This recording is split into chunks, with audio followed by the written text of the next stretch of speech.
a very revealing show, The Masked Singer.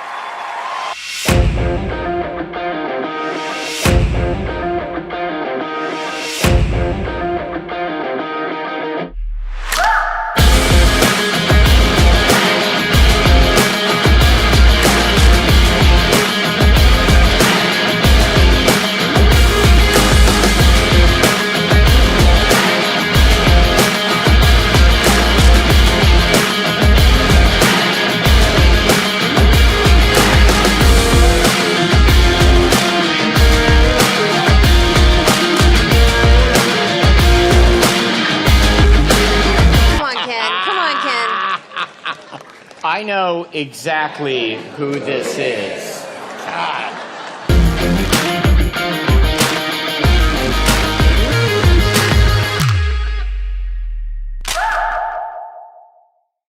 What is up, everyone? I'm Chris Knight, and you are watching The Real World View 3000, here with another episode of Unmasking the Masked Singer. Now, last week was Group B, and it was pretty damn good, if you ask my opinion, but not going to talk about them yet. Just like last week, we didn't talk about Group A and who we thought they were. We saved it for this week. We're going to save Group B for next week. But we will talk about who got voted off, and that was the Dalmatian, Tyga. Now, this goes back to my belief that sometimes people just say, I'm going to be on for one show, and then I want to be off. And I think that's what leads me to believe that sometimes they just get voted off because they wanted to be voted off. Because Tyga, to me, is not the type of person that deserves to be voted off. Great dance moves, sounds good, it's energetic, and all of that stuff. So I'm surprised, but I digress. It was the Dalmatian and Tyga who went home. Now, let's talk about Group A really quick. Group A, we've got the baby, hamster, bull, and skunk. And if you look on Wikipedia, it says that the next wild card that will be added to Group A is the pepper. But we have no information about the pepper. We don't have any clues. We have nothing. So we're not even going to talk about the pepper. We just think that the pepper is going to be in this week. So remember, if they get voted off this week, that does not go against our count. We have not actually had an official guess yet. Today is the first time we're going to do official guesses.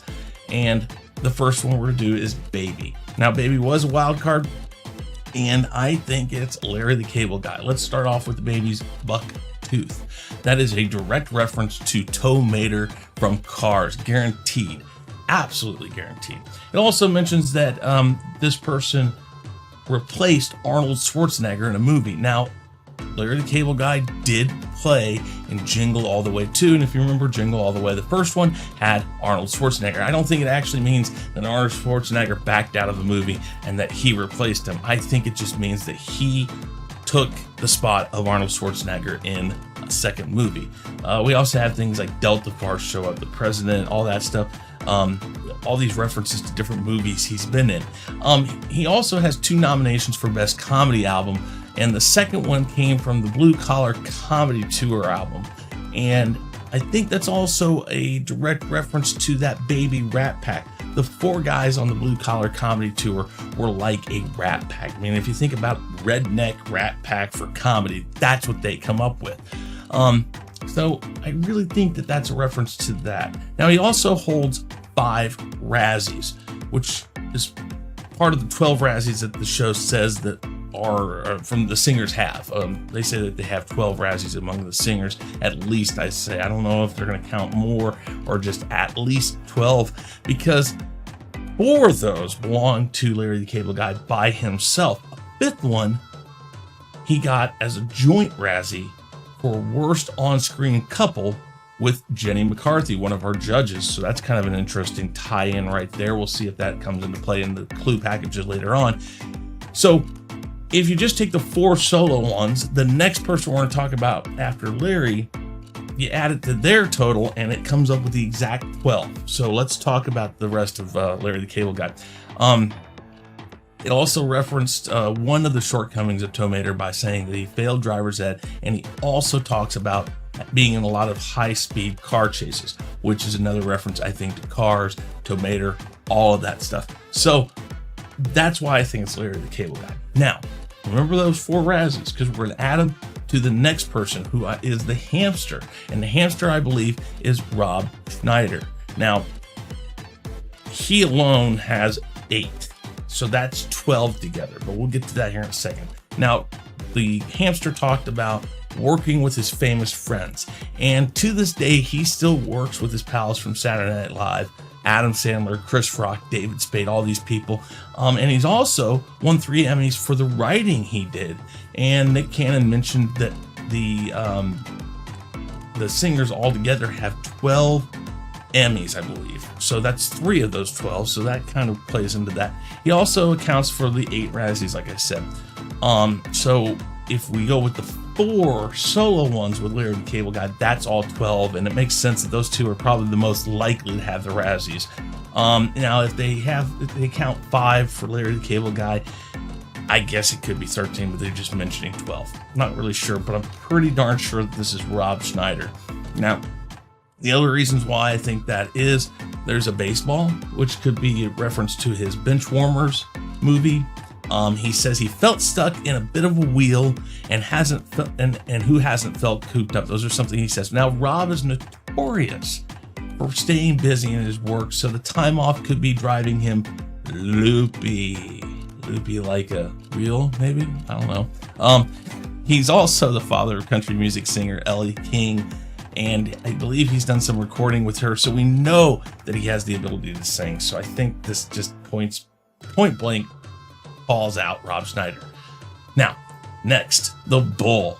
Now, who doesn't know that this is Todrick Hall? Last year, we thought possibly the mushroom could be Todrick Hall, but I am almost dead positive that Bull is Todrick Hall. Let's go through some of these clues. The lions and tigers in the clue package. It could be referencing from The Wizard of Oz, the lions and tigers and bears, oh my.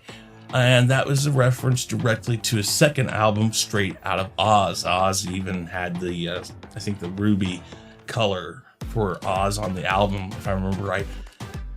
So I think that's a direct reference to that. The bull itself could be a clue. Now, Todrick Hall's hometown of Plainview, Texas is home to one of the largest and biggest beef processing plants in the U.S. So that's a pretty darn straightforward clue right there, if you ask me. Now, you also made reference to Forbes, and, well, Todrick Hall was mentioned in Forbes 30 Under 30 to Watch, so I think that's a pretty direct reference also. Now, here's a couple little quick ones for you. The Hollywood reference could be a clue to a stint on American Idol, and one of his biggest viral hits on his YouTube channel is actually him singing Invisible, which is a song by Hunter Hayes. Hunter Hayes was formerly the astronaut, and the astronaut does show up in his clue package. So a little off, a little hidden maybe, but I believe that's a direct reference to that.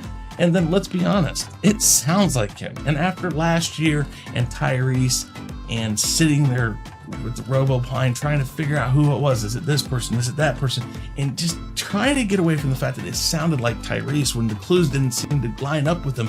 Folks, if it sounds like them, it is them. So the bull is Todrick Hall, guaranteed. Like almost 100%. We're at 99.99997% positive. Yeah.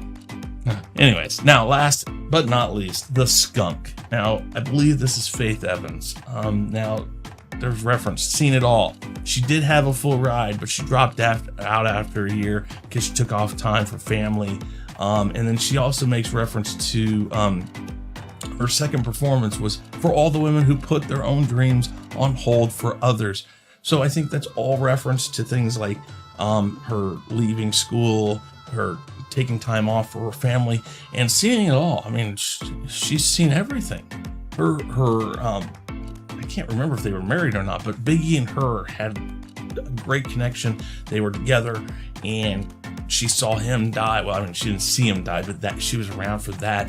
A lot of speculation between her and Biggie, not Biggie, but Puffy, because of their collaborations after the fact. I think there were some people saying, "Oh, you're a whore, a cheater, whatever," because I guess they thought that she was doing something with Puffy. I don't know, but there's a lot of references to things like that. Pain, there's two sides to every story type stuff. There's all that in there. Also, I believe tragedy was mentioned, and of course, Biggie dying was a big tragedy. And then again, it sounds like her. Folks, again, we're not going to go too far. If it sounds like somebody, I'm just done with guessing if it's somebody else, because maybe a clue here or there might lead to somebody else. If it sounds like somebody, pretty positive it is going to be them. Much like I said last week with Group B, that the Queen of Hearts definitely sounds like Jewel. I'm going to go with Jewel probably next week when I talk about that. But with that said, guys, let me know who you think these people are down in the comments below. Let me know. Share this video out. Let everybody know about this.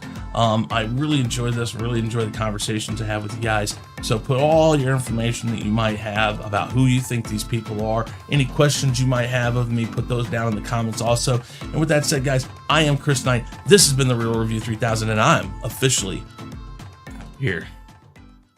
Please remember to like, subscribe, and never forget to ring that bell.